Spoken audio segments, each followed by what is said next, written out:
খুলিকতা মুবাররা মিন কুল্লি আইবিন। ইয়া রাসূলুল্লাহ, আপনাকে আমার আল্লাহ পৃথিবীর জমিনে পাঠাইলেন, আপনার মধ্যে বিন্দু মাত্র সরিষার দানা পরিমাণ পর্যন্ত আপনার ভিতরে কোনো আইব রাখে নাই।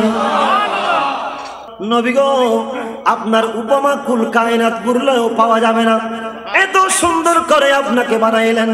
আমার দয়াল নবীর চেহারা মুবারক দেখে দেখে হযরত হাসান বিন সাবিত রাদিয়াল্লাহু তাআলা বলেন, ইয়া রাসূলুল্লাহ, নবী গো, আপনাকে আল্লাহ এমন ভাবে বানাইছেন, খুলিকতা মুবাররা মিন কুল্লি আইবিন।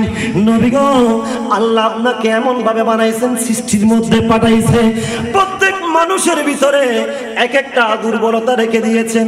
কারো সুন্দর আছে কিন্তু ধন নাই, কারো সৌন্দর্য আছে কিন্তু মন নাই, সবার সব কিছু আছে কিন্তু ধন নাই, একটা না একটা ঘাটতি রেখেছে।